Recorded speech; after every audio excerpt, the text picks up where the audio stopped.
here or take them with me? I can do this. They won't stay there right here. Okay. I'll take them with me. Good evening, everybody. Glad to have everybody here on this nice, cool evening, right? Tonight, we're going to have one of our own. Whatever. Jimmy. Your own Jimmy. Jimmie Arledge is going to do a demo on spindle work. A founding member. Jimmy has been here forever.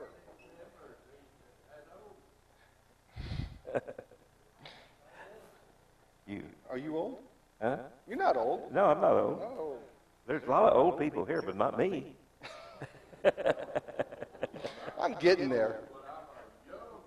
There you go. Me. That's me.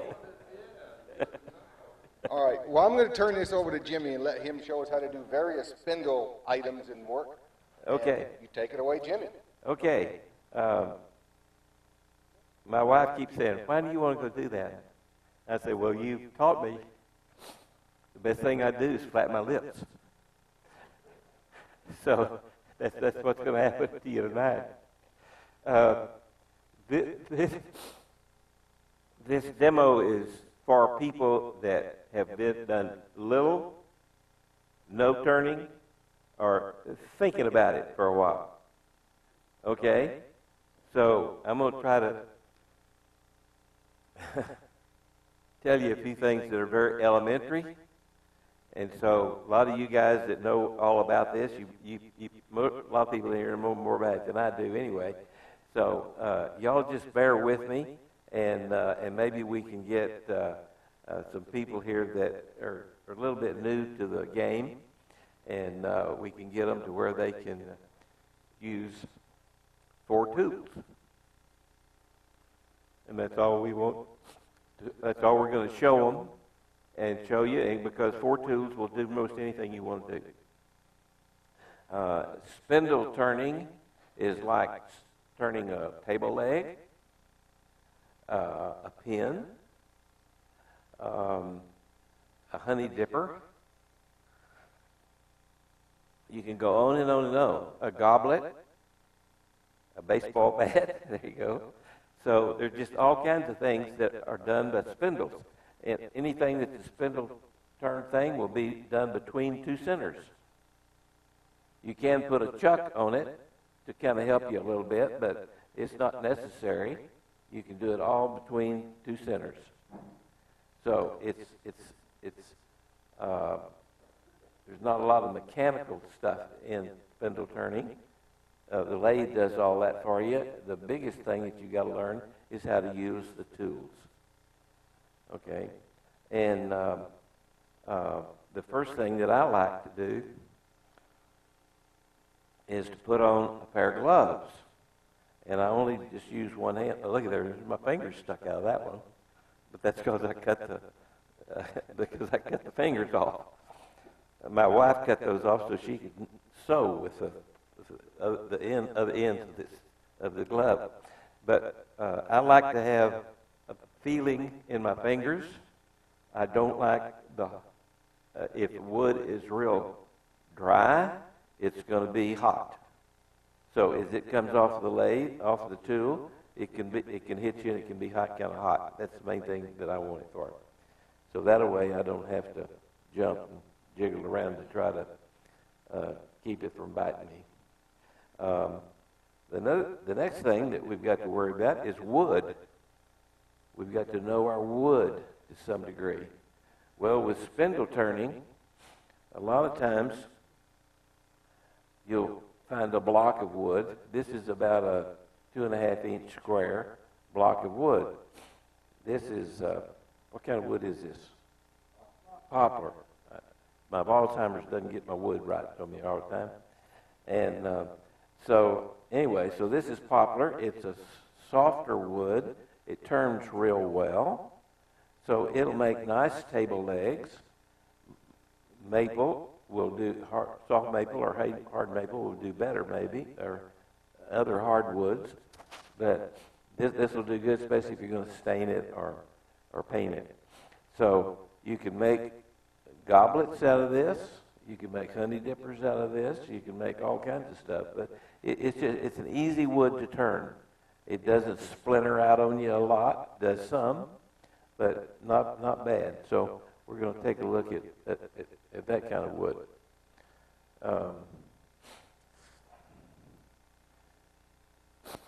Okay, I like to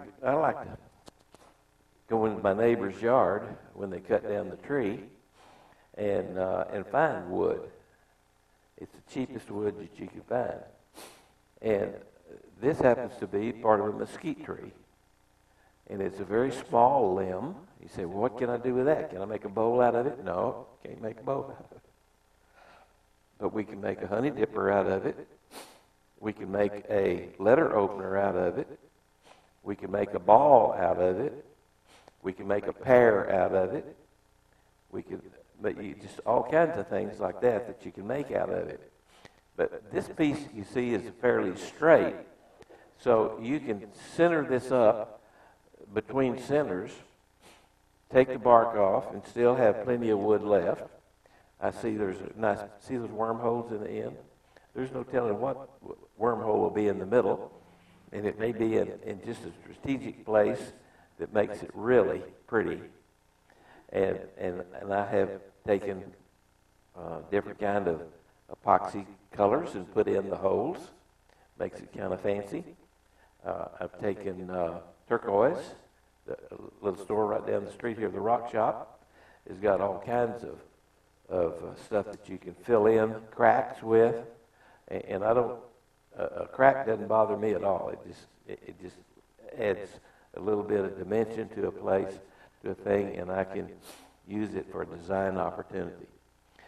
Here is another mesquite log, but look at this one. It's a little bit crooked. So it's not going to make something straight for you, because if you put a center here and a center here, and this turns around, this 3-inch log here will probably end up straight through a 1/2-inch diameter. Okay? So get a straight one. What would happen to it if we were to cut it off right here?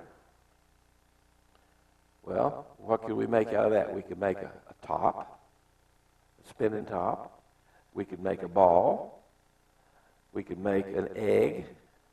I've got a collection of different kinds of woods that I've gotten from a lot of different parks and national parks. Don't tell the national park people I've stolen any of their wood. But I do find little pieces like this, and I make eggs out of them.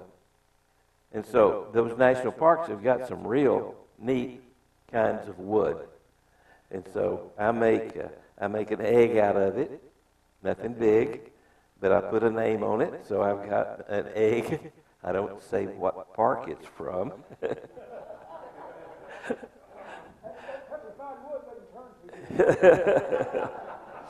So you can take one that's all screwed around like this one and does not shape right. You can't get anything out of size out of it, but I can cut you a piece out of right here, and I can get you, a 2-inch or 2.5-inch egg out of it. No problem. So there are a lot of things. Now,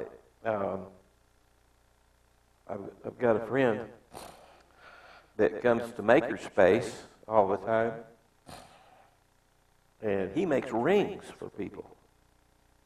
And he buys rings from Craft Supply the rings are stainless steel, and he takes them and he drills them out to the size of the ring, puts the ring on them inside the hole, and then turns the wood down to what shape he wants that ring to be, makes some beautiful things. Beautiful things. So little bitty chunks of wood that do y'all throw wood away? If it's 2 inches square, do you throw it away? No, I didn't think you would.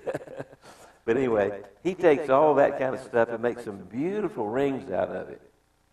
And so it's really interesting what you can do. It's all spindle turning. It's all spindle turning. So It doesn't make any difference what shape of limb that you find. It's good. You can make something out of it.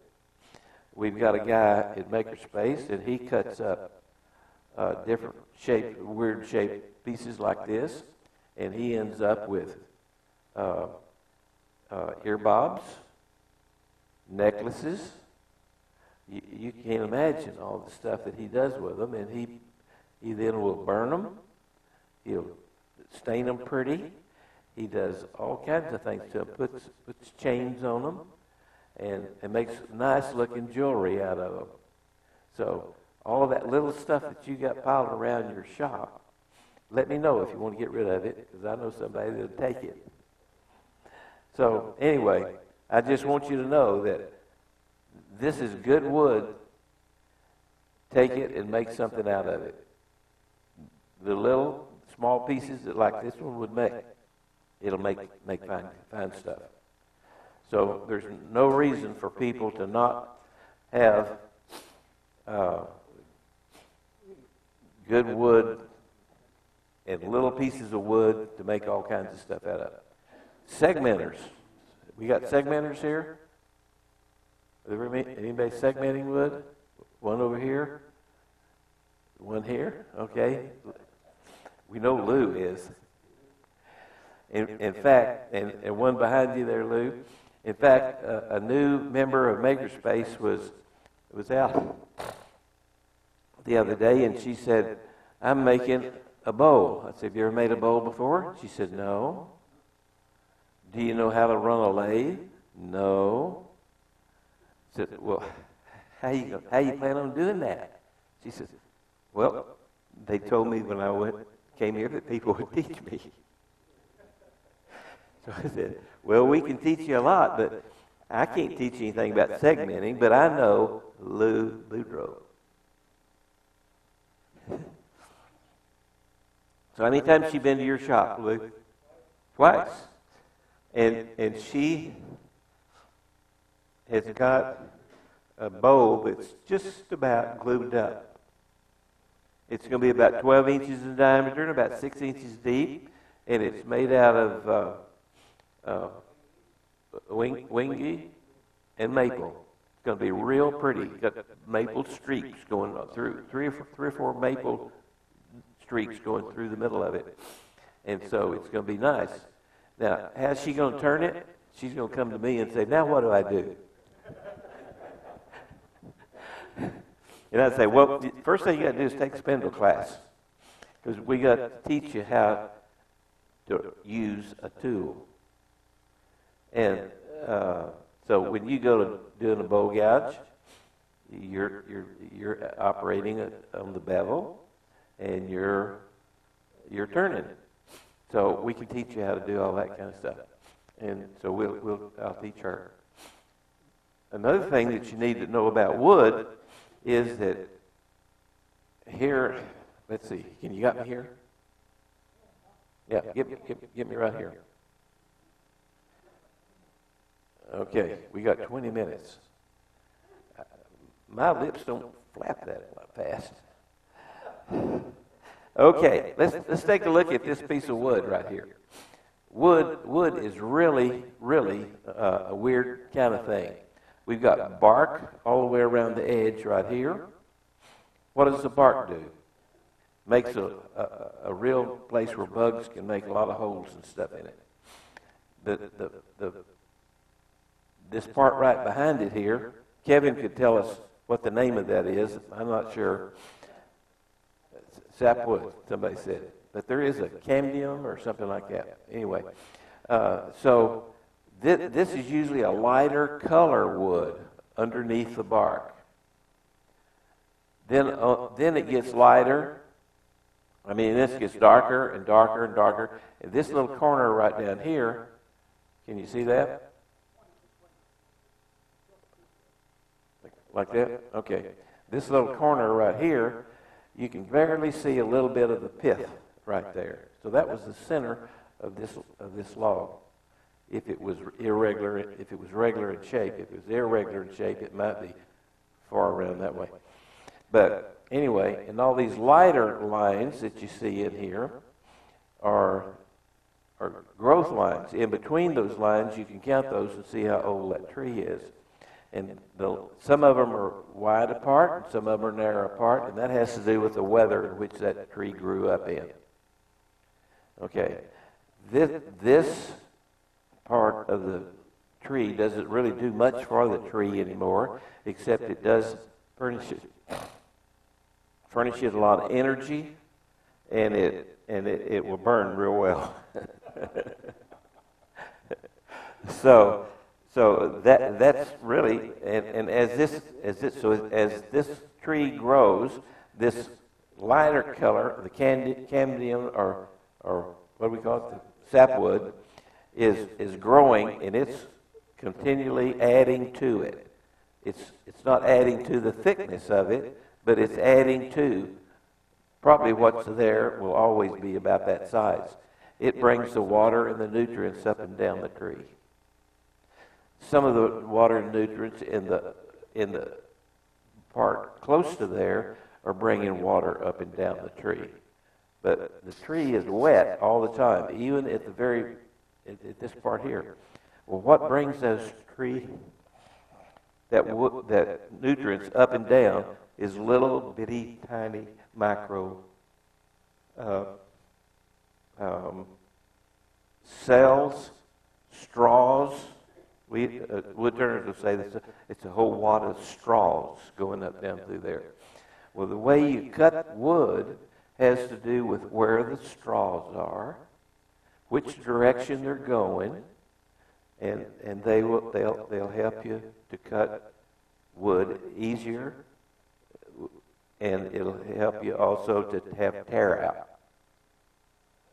So if all of these straws that are inside this room, this wood, are supported by the stuff in the middle. So if you're cutting from outside toward all across the inside, then you'll find that those straws are supported. If you cut down here in the middle, that's end grain. We're talking about end grain there. Then the side grain is the side of the tree. So if you get in the side grain, then if you're cutting a bead or a cove or this kind of thing in that part of it, then if you're pushing on toward the middle, then those straws are going to hold themselves rigid. If you're cutting from the outside edge across the side grain, it's going to splinter out. So you just got to know what's happening. Or am I cutting it the right direction or the wrong direction? Okay? So a little bit about that. And I talked about straws, so I have to show you the straws. Okay, there we go. Is that it? Okay, these straws are in the. If this were the center of the tree in here, if you push on these straws, then they'll push up against each other, and they help hold each other in place. If you cut from the middle of the side grain, if it's sliced off, and you can cut out this way, then these want to tilt over. You see how they'll just tilt? They have nothing supporting them on the outside. So they're going to just flare out, and they're going to give you trouble. But if you get over here and cut into those on the side, cut toward the center, that'll hold it good and strong. Okay, so you don't have the tear out that you want. When you go to cut straight across the end grain, you don't have a lot of support. So a lot of times your tool might be very, very sharp, but it wants to grab some of those and pull them out. So you'll have little indentions in that. I went to a wood turning school one time that the guy from the UK was there, and he called them undulations. So it would jerk little pieces out of the wood and rattle like that. And so it was rough right there. So when you cut with a table saw and you cut across the grain, it's not as smooth as if you cut down the grain. Okay? So that's the reason that is. So as long as you kind of keep that in mind, it's really a good thing to think about why your tools, some tools will cut better than other tools, but it's the way that you cut with the, you got to cut with the grain. Okay, we're going to talk about we're going to talk about 4 different kinds of cutting tools. And here's one. Y'all recognize this one? A roughing gouge. Okay. Does that sound like it would cut smooth? It's a roughing gouge, but it will.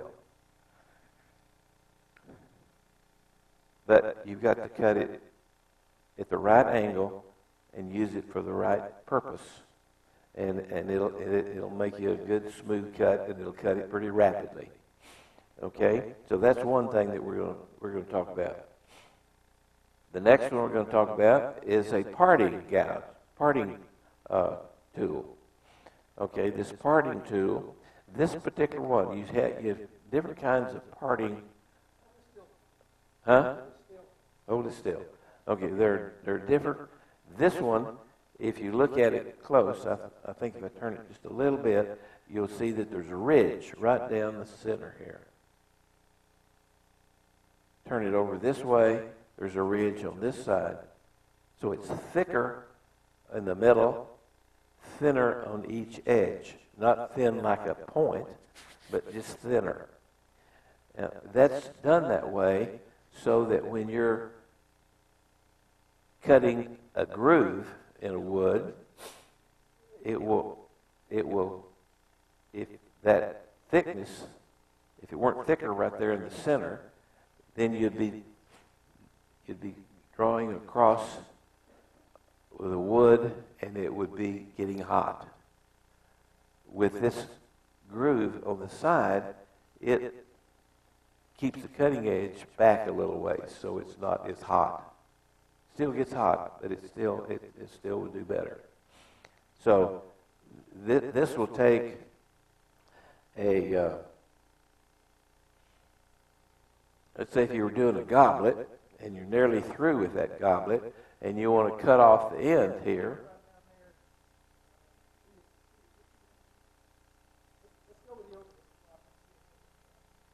Yeah, right here.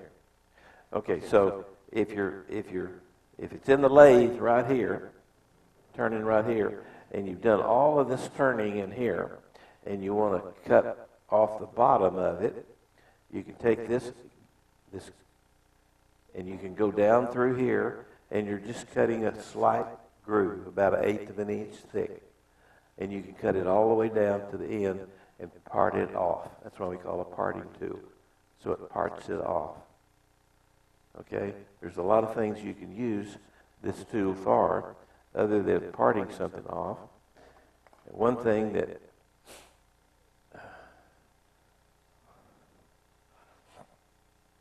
are we here again? This is a honey dipper. Y'all are all familiar with honey dippers? Some of you new ones, are y'all familiar with honey dippers? No. But I bet you've used them in your lifetime because you dip them in a bucket of honey, and the honey will get all in these grooves, and then you pull it out and you drip it on your bread or wherever you're going to put it. So this tool right here will cut one of these grooves. It doesn't have to go all the way through. It can go part of the way through. The guy that made this tool, this honey dipper, decided that he was going to have it kind of an egg shape, and the inside he wanted it to be kind of an egg shape.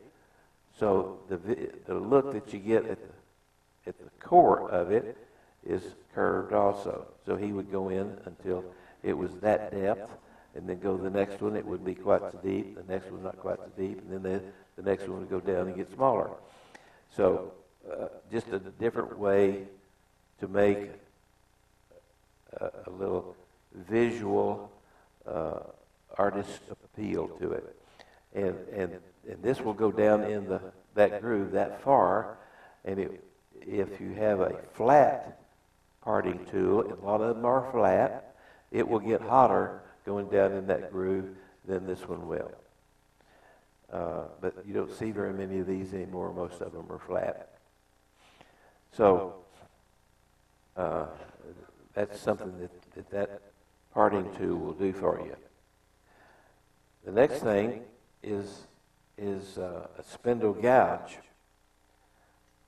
This is a spindle gouge. This is a large, this is a 1/2 inch spindle gouge. And the difference between this and a bowl gouge is that a bowl gouge has a much deeper flute. This interior part that looks like there's a river running down through there. So that is a flute. And if somebody is telling you how to use this tool, they'll say, close the flute. That means that they want you to roll the flute over this way, and if it's the edge of the flute's looking straight up down at you, it's closed. If you want to open the flute, you take the flute and open it back up where it's, you see the whole gouge as far as the flute's concerned. Nearly always the tool is sharpened. If you look at the top edge, where am I? Top edge somewhere here.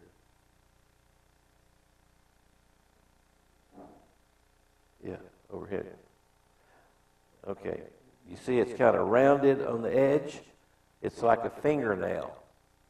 Look at your fingernail and look at that. So they call that a fingernail gouge. A gouge grind. A fingernail gouge grind. If you look at the side of the tool right here, you see that there's a bevel right here, and it flares out on the side. On this side, it flares out the other way, and that gives that cutting edge strength. If you look at the end of this gouge, then you've got people like different bevel angles. Some people like a 40 and some people like a 60. It's just according to your preference. And that's the bevel, and you've got to rub the bevel on the wood, and it's just like a chisel. If you were to flatten that out, if you were to take this roughing gouge, and can you see the bevel on that? See, it runs all the way around that flute. If it were flat, if you just took a hammer and flattened that out, you'd have a regular wood chisel. Okay? And it operates just like a wood chisel. So if you put it down on a flat surface and you've got a wood chisel and you start hitting on the back part with a hammer, that's the way they do with a chisel, then it'll just kind of scoot along until you raise it enough where a little bit of the edge is all of a sudden digging into the wood. When it starts digging into the wood, it starts cutting. If you don't raise it up anymore, it will cut at that level all the way. So it'll be a smooth cut all the way through there. If you raise it up more, it cuts deeper, just like a chisel. But this one's unlike a chisel in that it's round. And it's unlike a chisel in that a chisel is on a flat piece of wood. This is on a round piece of wood, but the wood is coming by it in a circular motion.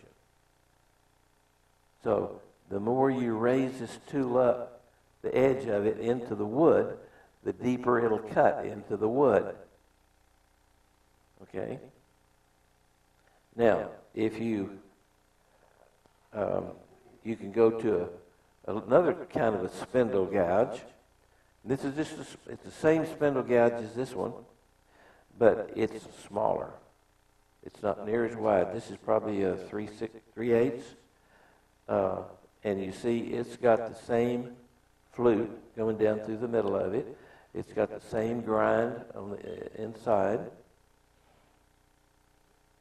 and the same slope from the tip end to the heel.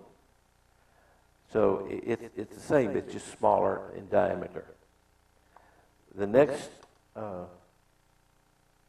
chisel that I want to show you is a skew.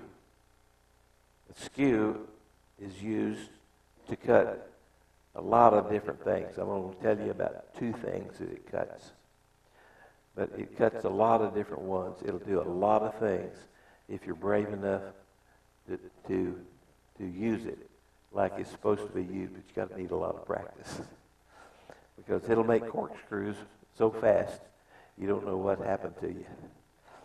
So, but for spindle turning, you want to, if you're going to make beads and coves, you want to make a V groove. So you're going to push this in. We're going to do it in a minute. You're going to push the toe. This is made up of the heel on this side. It curves down to a heel here and a toe right up here on the top of it. And you can take that and push it into the wood, and it'll make, see, this is kind of burned a little bit on the end. When you push that in, it gets real hot, and it'll burn the edge. This is a cheap steel, so it'll burn it more than most. So you push it in, then you pull it back out. You don't want to get it too hot.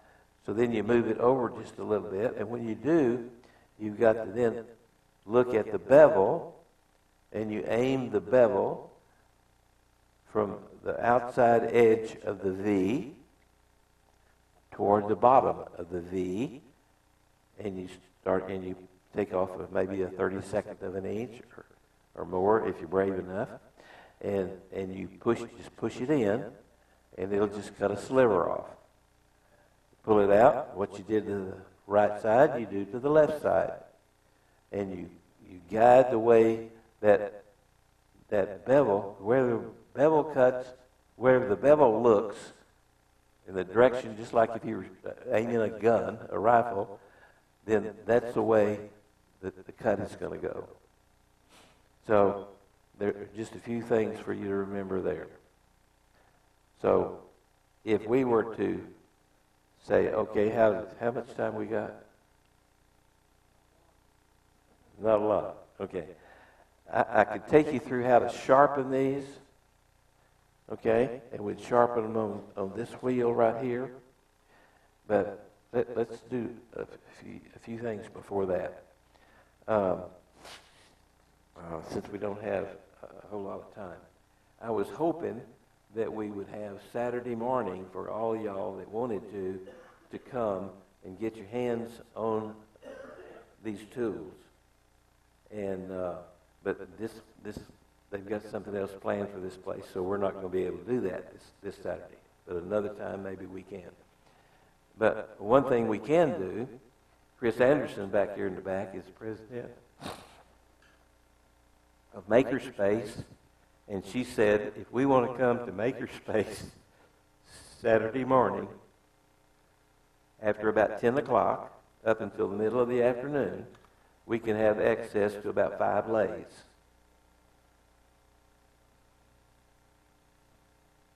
I'll be there, and I'll teach you how to use each of these tools. Okay?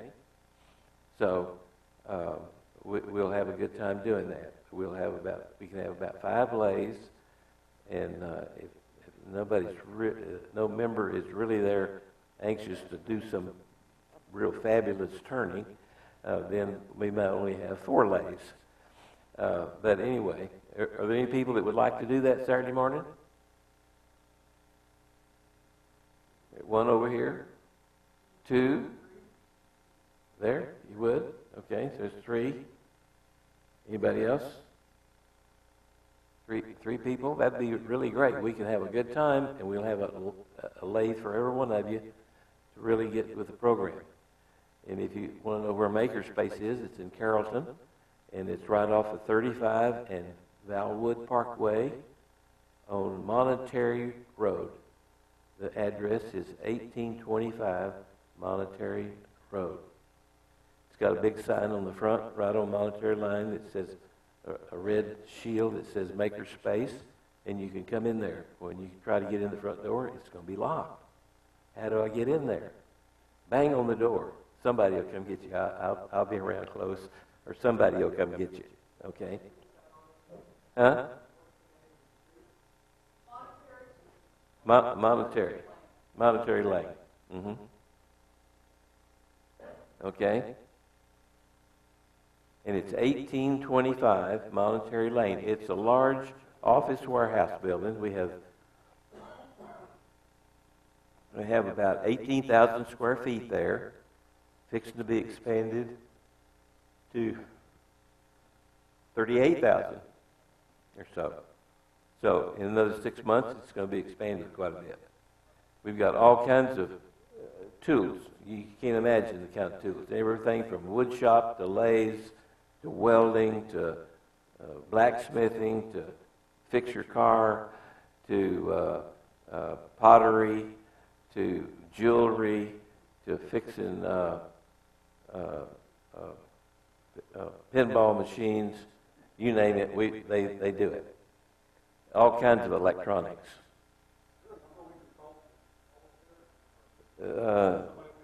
You can call my number, which is 214-497-4043. And I'll be there probably about 9:30. So let's say after 9:30, there'll be somebody there and you can call. There are no employees at Makerspace. No employees. It's all people that are members, and they're just a good family of people. Everybody wants to help you. So anyway, we can get you some own hand turning if you'll do that. Otherwise, the club here will get you some kind of time that we can come on another Saturday or something, and I'll be happy to come help with that. Are we out of time? They want to see some chips fly. Okay, I'm gonna put this log on right here, and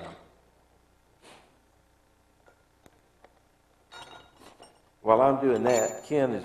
Oh, here's one thing that I want to tell you about turning spindles. You got me? Okay. This is a typical shape of a table leg or something.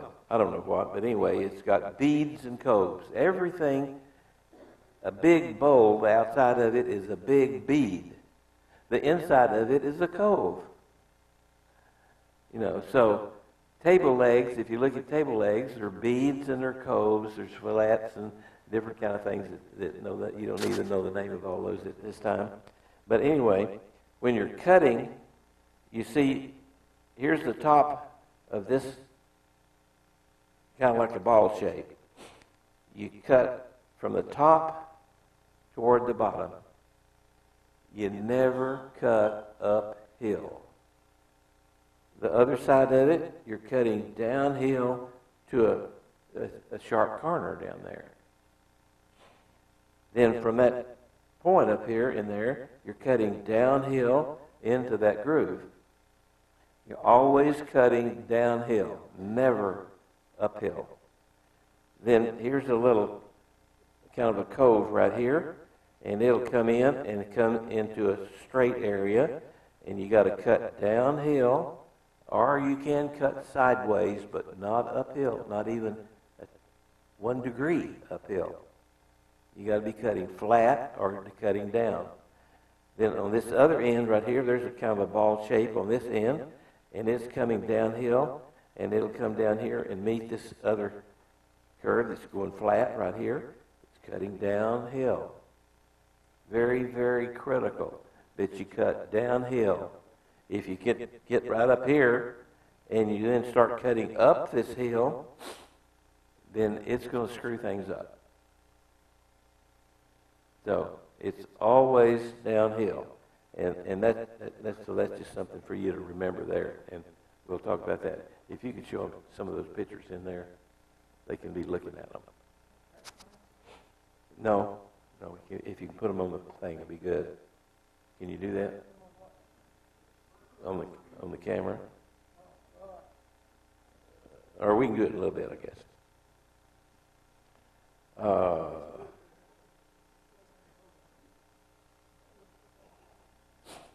I don't know how yeah.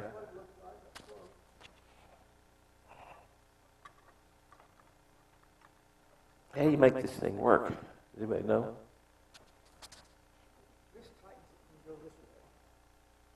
Got to go down? Okay, go down? Okay, got it. Good. Okay. Come over the other way, but this thing is a little too long. It hits right up here.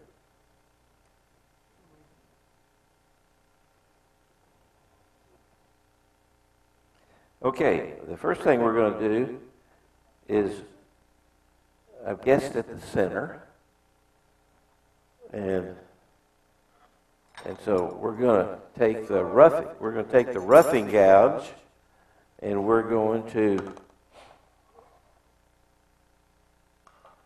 take the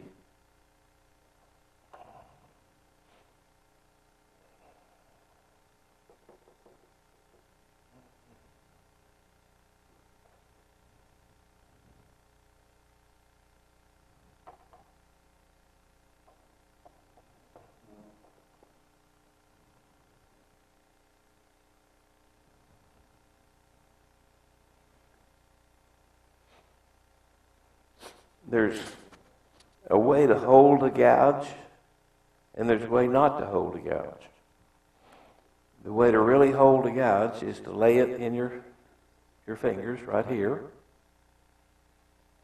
and close to the ends. Some people want to hold it way out this way because they're afraid of it. But get up close to the cutting edge, and this is a tool rest right here. Saturday we'll get into all of that kind of stuff. And it can be a half inch up to a quarter of an inch from the cutting edge. You want to put this tool, lay it right down on top of the tool rest, and it's missing the wood. We're going to take this elbow and put it against our side. And we're going to take the part of the tool right here, and we're going to put it against our side. But we're going to push our hand down so that this is not cutting anything until that goes to turning. I'm going to see if I can turn this thing on. I'm not used to this lathe at all. And the first thing people are going to say, well, how fast do you turn? You turn is whatever speed you're comfortable with. Okay, this is 900. So I'm going to take this and move it into the wood just a little bit. Y'all, can you see it's fuzzing up a little bit there? Then I'm going to move it straight across. And then I'm going to come back this way. And if you see the tool is straight into the wood. And to do that, I cannot pull with my hand, and I cannot push with my hand. I have to move my body. I've got to dance with the tool. Then I come off of the end, and I stop, because if I move it any, it'll come back and will bite me. So then I put it back in there, rub the bevel, pick up on the tool just a little bit, and rub it across here. I'm going to not go to the edge. I'm going to just come back and forth. It'll be faster. Okay? You see my body sliding back and forth from my hips down. I'm changing the weight of my leg on the one foot to the other foot. And this tool is parallel to that wood. Now, I'm going to cut it off for a second. Hey, it's successful. Okay, the corners are rounded a little bit. This one's not rounded because it's not close enough to the center. This one's not rounded at all, so I didn't have it centered exactly right. I just guessed at it. But anyway, so it's going to get round. Okay, now, I'm comfortable with a lot of speed. There's 1,800.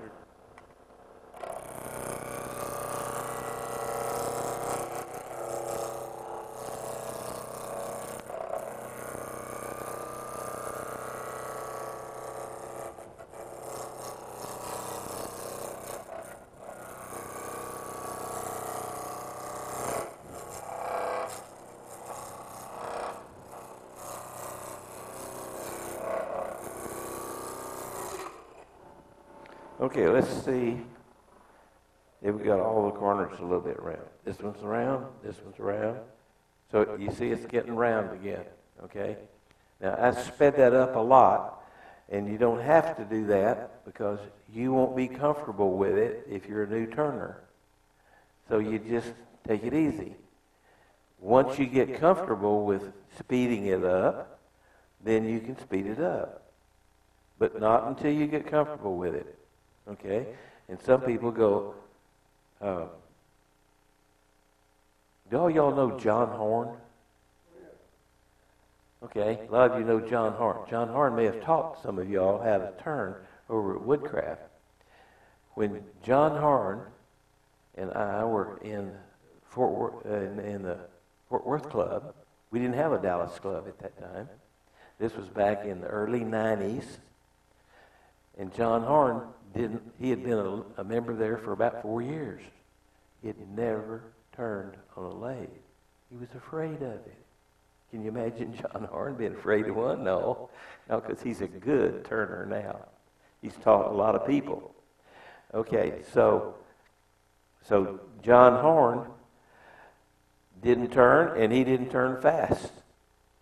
He took his time, and when he got ready to turn, he became a very good turner. So you just take your own speed with this and do it the way you want to do it. And he's taught a lot of people in the Dallas area, over at Dallas Woodcraft. He's taught a lot of them how to do spindles and bowls and other things. So anyway, I want you to see a few chips fly. And we've done that. Okay, we're out of time. Okay, so we got about 5 more minutes or something. Maybe. Okay, now, here's what I want to show you. I want to show you some drawings that I drew. And this is some things that you can do, okay, with spindle turning. And when you come Saturday, or if you look on the Ken, can you put these on the website? Okay, so tomorrow, the next day, whenever Ken gets ready to, you can do this. Is a 2 by 2 inch board right here. It's 9 inches long, and it makes a honey dipper. Can you see the honey dipper there? There's some instructions there how to make a honey dipper. And one thing you need to know is when you make something, a spindle, with the honey dipper, I'm going to turn it this way, because this is the tail stock down here. This is the head stock. You start turning on the tail stock end because it's rotating as fast as the head stock will push it. Okay? And if you do it, start down here, it gets real small. See, this is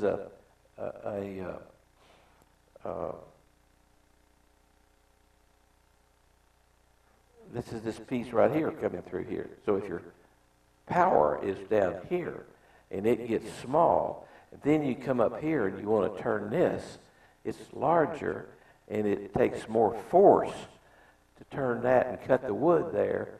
So it'll twist this off down here because that's where the power is coming from. So you've got to start at the tail stock end and do your turning, and then it shows here to leave it big. And then when you come down here to do that, then you can start cutting this down little at a time and work yourself back to the headstock area and make it where you still got plenty of power to turn that, and you don't need any power to turn this other end up here. It's all done, except maybe for the sanding. Okay, does that make sense to everybody? Okay. How many people? Hugh's been turning for a long time. Hugh, have you ever got on the wrong end of the lathe and tried to turn something and it broke? Never.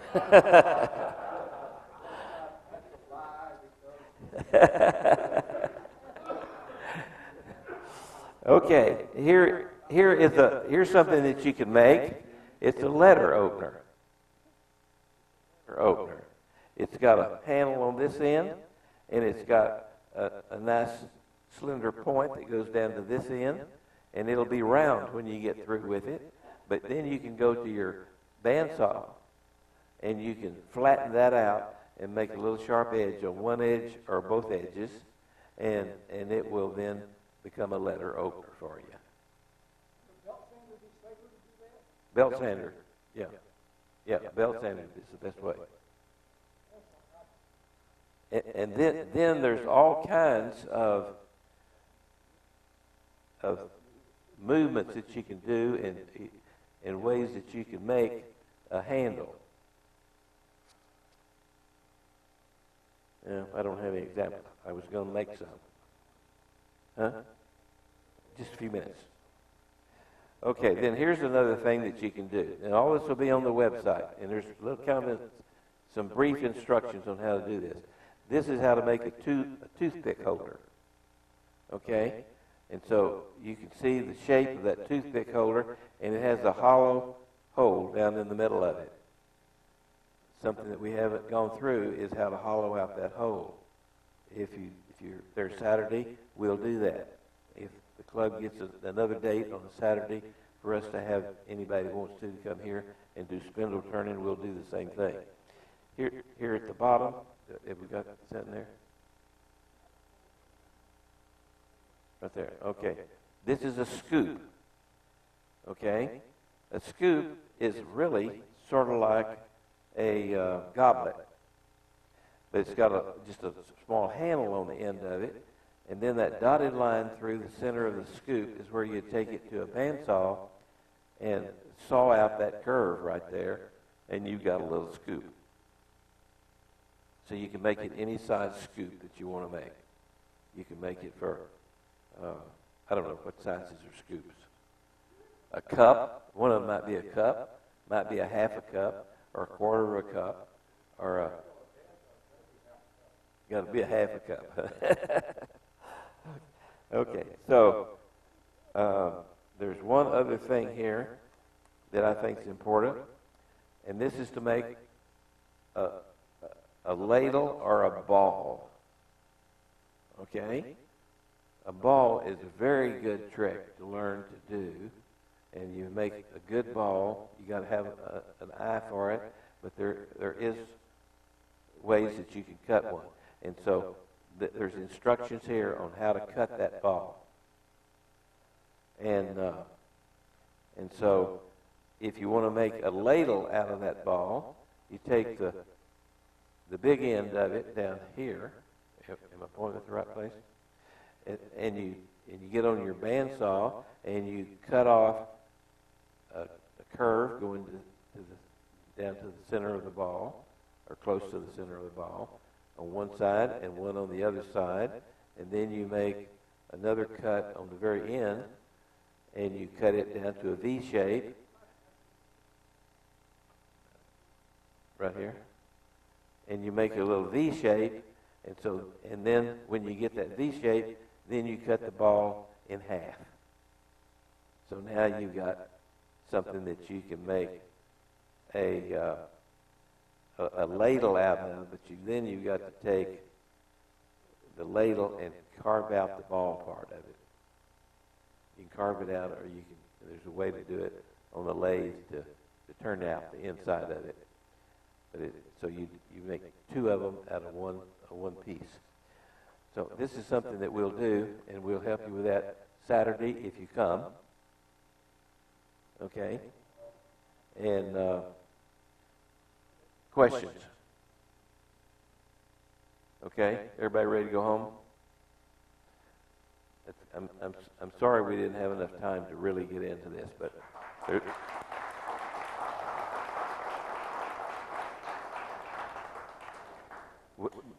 you need a lot of hands-on. Let's get it.